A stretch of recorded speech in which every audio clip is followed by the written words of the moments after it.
Não é nossa tarefa transmitir convicções às gerações que estão em desenvolvimento. Temos que levá-las a utilizar sua própria força de julgamento, sua própria capacidade de entendimento. Elas devem aprender a ver o mundo com olhos abertos. Nossas convicções valem apenas para nós. Nós os apresentamos aos jovens para lhes dizer: nós vemos o mundo assim. Vejam como ele se apresenta a vocês. Devemos despertar habilidades e não transmitir convicções. A juventude não deve acreditar em nossas verdades, mas em nossa personalidade. Os jovens devem notar que nós somos buscadores. Devemos levá-los ao caminho dos que buscam. Rudolf Steiner. Então, essa foi uma fala de Rudolf Steiner numa palestra que ele deu para falar sobre a história cultural e contemporânea, né? E foi em 1989. Esse livro ele traz um pouquinho da atmosfera que foi na época da pandemia, né? A doutora Michaela deu bastante palestras para gente naquela época, assim, falando um pouquinho.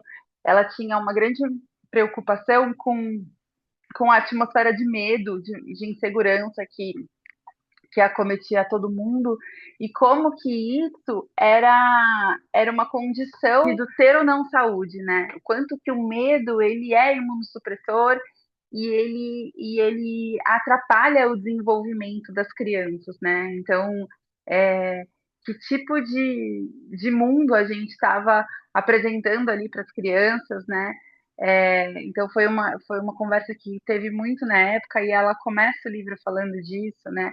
Falando de como que essa coisa da saúde ela é complexa, né? O cuidado com a saúde, né? O tema da saúde é um tema que envolve muitos aspectos, né? Não é simples porque não é algo que você atinge e pronto, acabou, eu tenho saúde. É sempre esse estar a caminho, buscar, né? Então tentar esse equilíbrio. Porque o tempo todo a gente vai adoecendo, a gente se desequilibra, a gente tem os momentos de dificuldade mais emocional, ou uma noite mal dormida, ou às vezes come mal. Então, o tempo todo a gente está numa relação com a nossa saúde. Às vezes a gente está mais saudável, às vezes a gente está menos. E como a educação, né, a autoeducação, né, ela tem esse papel importante, porque é como o nosso corpo é como se fosse uma criança, né? A gente precisa cuidar dele como uma criança. Ele tem os impulsos, ele tem os instintos, às vezes a gente cede a isso, às vezes a gente fala, não, é só um pedaço de chocolate, e segura isso, né? Então, o tempo todo a gente tem esse papel da educação, assim, dentro de nós, não é só o que a gente vai desempenhar com as nossas crianças, mas é com a gente mesmo, né? O tempo todo. Então eu acho que isso é bem legal. Ela fala muito desse impulso que ela teve de trazer um pouco dessa fisiologia do desenvolvimento na pedagogia Waldorf, que é algo assim que eu nunca vi em nenhuma pedagogia.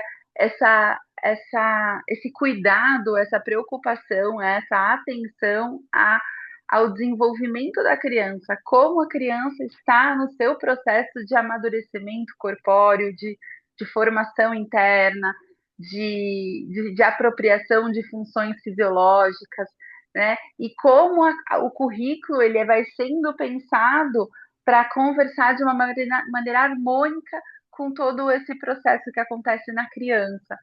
Então, assim, quando a gente vê a criança, ela está com dificuldade de ter alguma aquisição, ou motora, ou social, ou emocional, ou mental, a gente vai e olha para o corpo dela.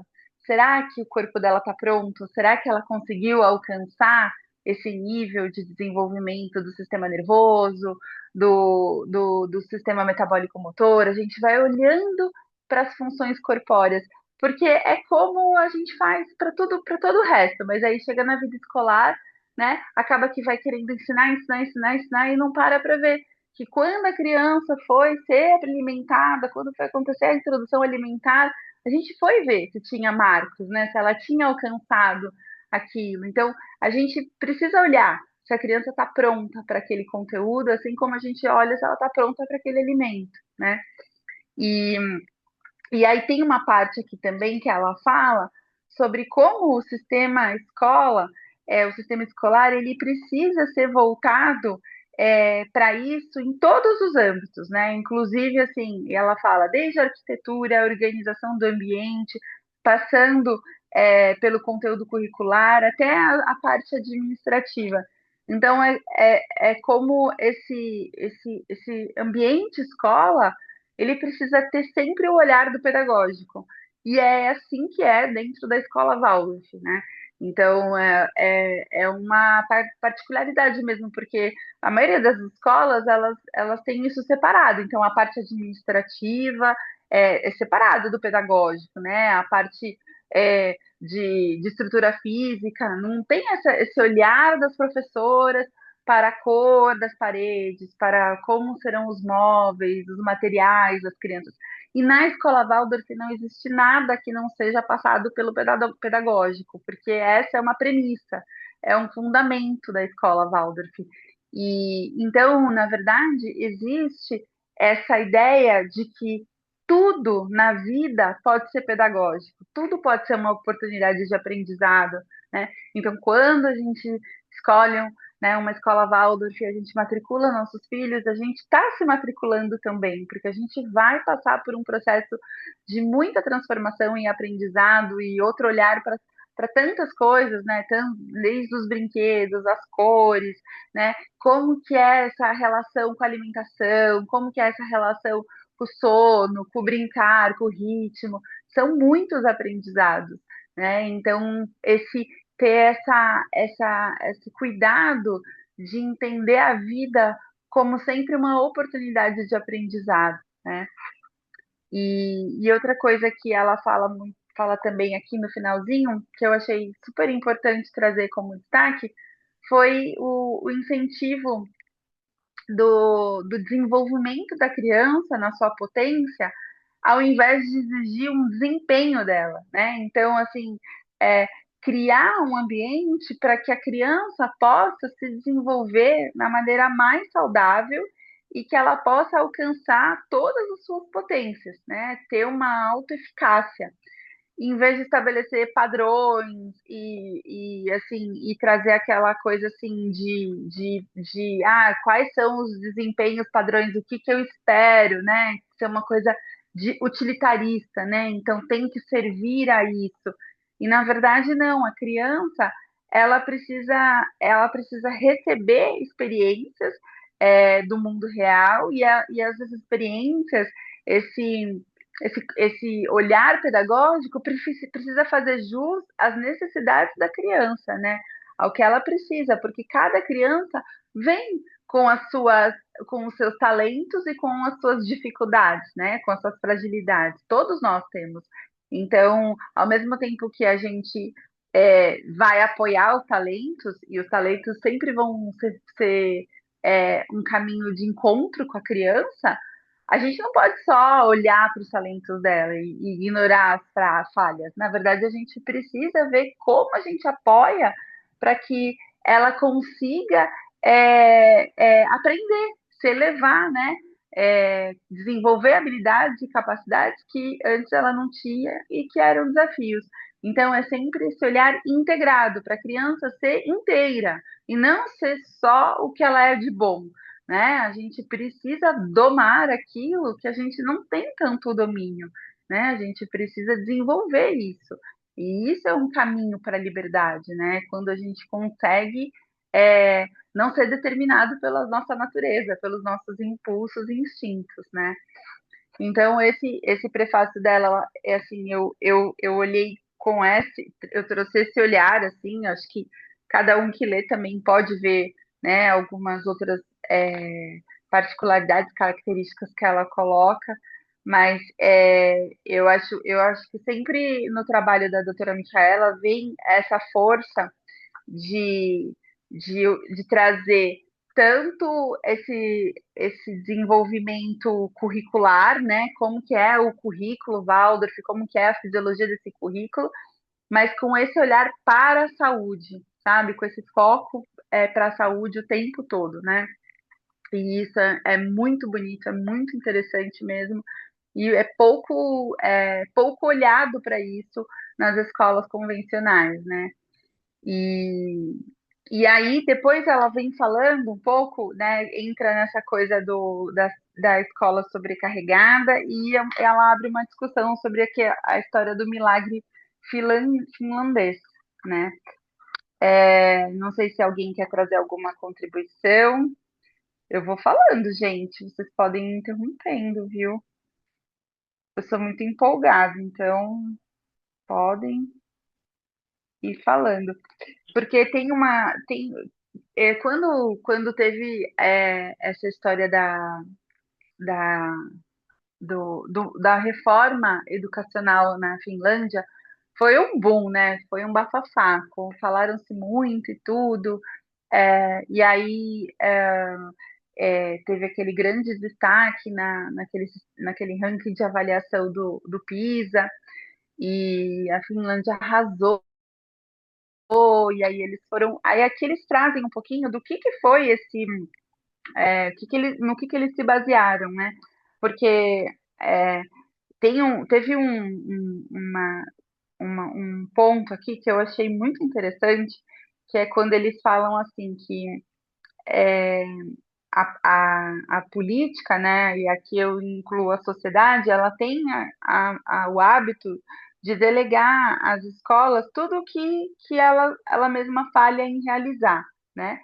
E a escola hoje acaba sendo a única e a última instância social que atinge todos os estratos da sociedade, né? Então, assim, na maioria dos países do mundo é obrigatório uma criança estar na escola, né? Mas e aí, que escola é essa, né? O que que acontece nessa escola?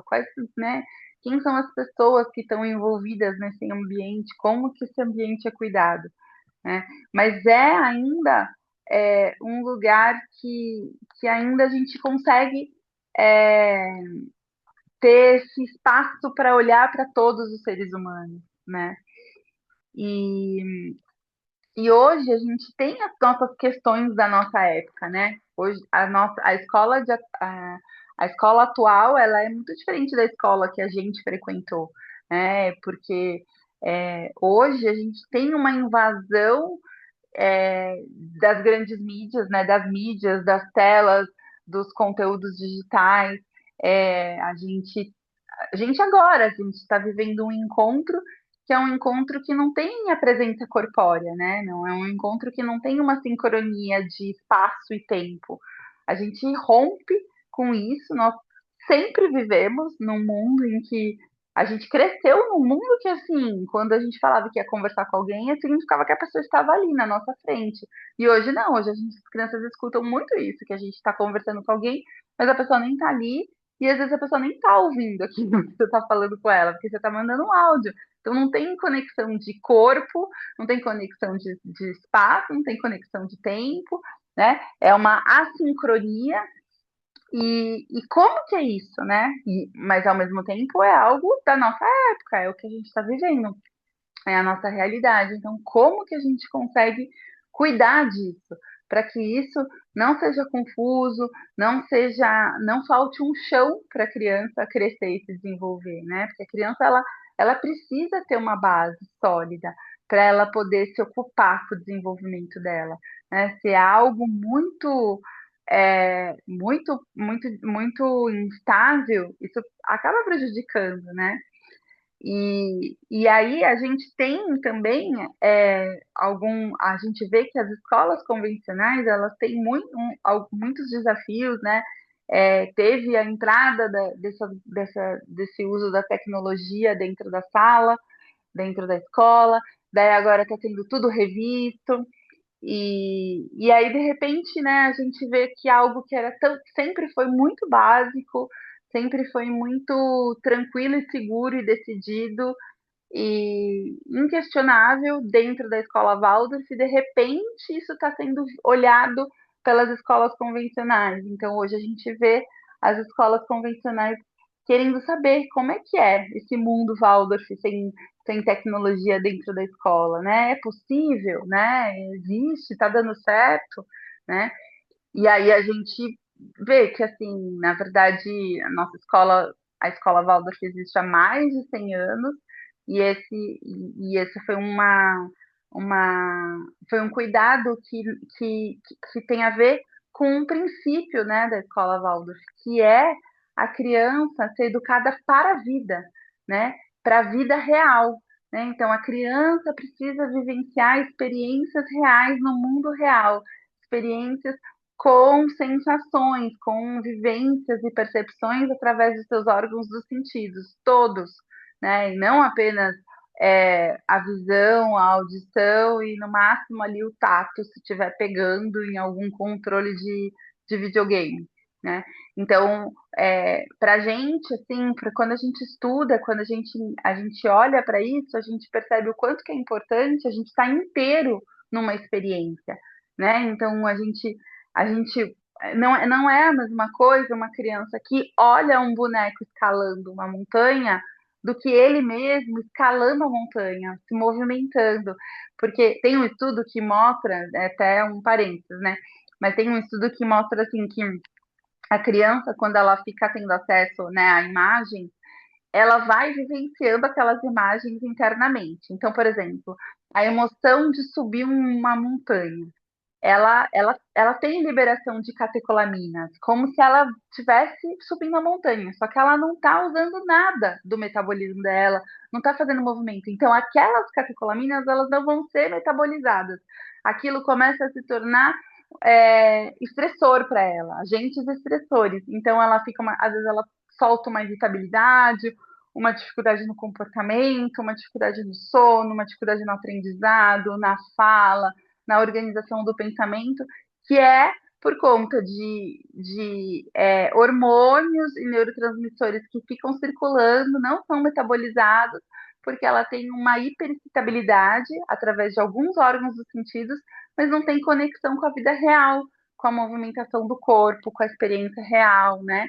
Então, é isso. É um pouco esse princípio da pedagogia Waldorf de que a criança ela precisa vivenciar para fazer sentido, para aquilo ser incorporado, né? Para que ela se aproprie do que é importante para ela, para a vida dela, para que ela acesse isso no momento que ela precisar. Tem até uma frase aqui no livro que fala assim: quem economiza na educação obstrui para si mesmo um futuro próspero, né? Porque assim, o como repercute não só, né, nos nossos filhos, na nossa comunidade, mas na nossa sociedade mesmo.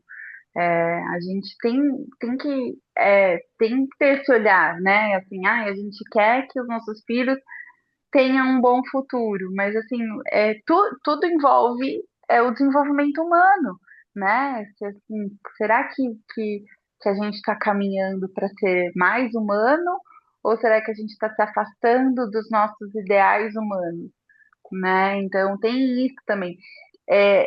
Existe um impulso muito grande. A nossa sociedade ela tem isso, né? Então, por exemplo, tem essa coisa da competição, do desempenho, é, de a gente, mesmo assim, no âmbito da recreação, então tem que ganhar o primeiro lugar, tem a coisa, parece que só tem um prazer se poucos ganharem e muitos ficarem para trás, né? Aí sim dá uma sensação de vitória, de vencer, de coragem, né? Então, tem aquela coisa de se vangloriar então, se mexer comigo, eu viro bicho, como se isso fosse uma coisa corajosa, né? Assim, quando na verdade coragem mesmo é virar ser humano, né? É você ser humano. Isso sim é coragem. Mas a gente vai ouvindo essas coisas, a gente vai vivenciando essas coisas e a gente vai se afastando do que verdadeiramente tem potência, tem sentido e que é difícil, é muito difícil, né? A gente carregar dentro de nós a verdadeira o verdadeiro ideal humano e seguir para esse norte. Às vezes a gente sucumbe mesmo. E ela fala assim, que ela descreve o conceito ideal da escola Waldorf como um local de desenvolvimento saudável, né? De valorização é, do que é o verdadeiramente humano, né? Isso é muito bonito, porque no dia a dia, às vezes, a gente se perde um pouco do que é um valor, né? Do que é valor. Porque o que é valioso para mim é o que vai permear até as minhas decisões, as minhas escolhas. Né? Então, eu preciso cultivar valores elevados para que as minhas escolhas sejam boas para a minha vida. Porque no dia a dia a gente sai escolhendo, a gente sai fazendo coisas, escolhas que às vezes até são inconscientes, né? A gente acha que porque a gente não escolheu, a gente não está escolhendo, mas a gente está escolhendo não escolher muitas vezes. E isso tem a ver com aquilo que a gente cultiva como valor, né? Então, às vezes é importante a gente olhar para isso. Que é o ideal humano? Para quê? Qual é o propósito? Qual é o sentido da minha vida, né? Porque uma das perguntas mais difíceis, né, da gente responder, e simples, é uma pergunta simples, mas é muito difícil, quem é você? Porque você fala assim, eu sou médica. Tá, mas se eu não for mais médica, eu vou continuar sendo eu. Então eu não sou médica, né? Porque não. Né? Eu sou mãe da Serena, mas tá, mas se eu não for mãe da Serena, eu vou continuar sendo um eu. Né? Então, quem é esse eu? O que é meu? O que tá em mim? O que sou eu na minha essência? Essa é uma pergunta que a gente precisa voltar para ela de vez em quando, porque senão a gente se perde né? Se a gente não tem algo elevado para seguir, para se inspirar, a gente a gente sucumbe, né? A gente fraqueja mesmo. Para ser professor Waldorf, né? As professoras estão aí, podem contar. Né? Você faz uma trajetória de ser um professor como qualquer professor, mas não para ali, né? Você precisa fazer uma outra formação, uma outra especialização, e essa especialização ela não é só assim, um acesso a um conteúdo, né? Existe todo esse caminho de vivência, esse caminho de mobilização interna. Então tem muita atividade, tem muita entrega, muita abertura para acessar, né, o seu processo de desenvolvimento, a sua jornada biográfica. E porque a pedagogia Waldorf, a premissa dela é que a gente compreenda a criança, né? A gente precisa compreender que criança é essa, que etapa que ela está do desenvolvimento dela, se ela está a caminho de atingir um marco, se ela está com a dificuldade, é, como que é isso, como que é o contexto dela, as circunstâncias, como que vem essa corrente hereditária, como que vem o que ela traz que é dela, né? E aí para a gente conhecer um ser humano, a gente precisa ir olhando para seres humanos, né? A gente precisa ir ativando esses canais de percepção. Então, para a gente começar, a gente começa pelo ser humano mais próximo da gente, que é a gente mesmo, né? Então, se a gente não tiver esse caminho de autoconhecimento, a gente não consegue nem conhecer o outro, porque inclusive a gente pode se misturar, né? A gente pode achar que um sentimento que a gente está tendo é a realidade do outro, quando na verdade é um sentimento meu, é algo que eu trago em mim, né? Que eu posso estar projetando no outro, ou às vezes, é, se algo no comportamento de uma criança me incomoda, né, eu preciso fazer essa pergunta: por que me afeta? Né? O que dói em mim? Né? Esse comportamento revela sobre mim? Porque está me doendo, essa dor é minha. Né? Então, o professor ele tem que ter essa abertura, ele tem que ter essa coragem de se colocar como corresponsável. Qual é o meu papel no desafio que essa criança está vivendo? Né? O que eu contribuo para o desenvolvimento dela ou o que eu posso estar atrapalhando o desenvolvimento dela. E não é fácil, né, a gente se colocar responsável no processo, né? Porque a gente adora ter em quem botar a culpa, né? Então, às vezes né? Porque assim, se a culpa é o outro que tem que fazer alguma coisa, né? Agora, se eu sou responsável também, então eu preciso mexer, eu preciso movimentar, né? E nem sempre a gente tem disposição anímica mesmo, uma energia para isso. Mas o professor sabe, o professor Waldorf sabe que não tem desculpa, né? Que não existe educação sem autoeducação. Isso daí não é uma conversa nova, sabe? É a formação inteira ouvindo isso, e trabalhando com isso, encarando isso, e se olhando, e tentando se entender, se compreender, para poder compreender o que a criança traz que é dela, e não o que eu tô projetando nela. É uma missão. Steiner fala que é uma missão que assume-se numa outra esfera, né, antes da chegada da Terra. Então, os professores, Waldorf, né, a comunidade se encontra lá nessa esfera solar, faz esse combinado, faz esse pacto, nós vamos, e é isso, né? Então, Steiner fala muito que os professores, eles dão continuidade a um trabalho que estava sendo feito pelos deuses, né? Porque a criança está vindo do mundo dos deuses, onde ela estava sendo cuidada por eles, aí eles confiam a criança, aquele ser humano, né? Aquela coisinha frágil, pura, inocente, indefesa, os deuses confiam aos professores. Né? Então eu falo muito para os professores que quando a gente está cuidando das crianças, a gente não está assim, a gente não está prestando conta às famílias apenas. Famílias até que isso é fácil, mas a gente presta conta aos anjos das crianças, né? Então, que a gente tem que tomar se apropriar disso, assim, ter isso como no nosso coração, que sim, as crianças, principalmente as crianças pequenas, elas não são ainda da terra, assim, elas estão ainda sendo muito cuidadas, tem muita hierarquia superior olhando por elas, né? Tem o anjo ali muito presente. Então, a gente tem que ter essa dimensão também de cuidado, né?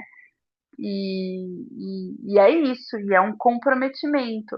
Só que é muito gostoso, né? Faz muito sentido, né? A professora Fabiana fala de um caminho sem volta, porque eu acho que é que você encontra um caminho e você quer continuar nele, né? Porque faz sentido, porque vivifica. Que o dia a dia é muito duro, né? Tem muitos desafios, tem a correria, tem, né, todas as demandas, mas tem sempre um calorzinho no coração, né? Um quentinho, né? De estar fazendo a coisa certa. Ela fala assim, mais pro finalzinho, né? Que é, sobre essa vontade de praticar a autoeducação e lidar conscientemente com suas fragilidades e capacidades, né? E aí, aí ela fala assim, mas isso não é realmente um assunto puramente privado? Daí fala assim, em princípio sim, mas não na profissão de professor, né? Porque é isso, né? O pedagogo que não se educa, ele não faz o vínculo com a criança. Porque a criança, ela nos enxerga como a gente é mesmo, né? Assim, não como a gente pensa que é, porque a gente tem uma autoimagem que a gente cria, né?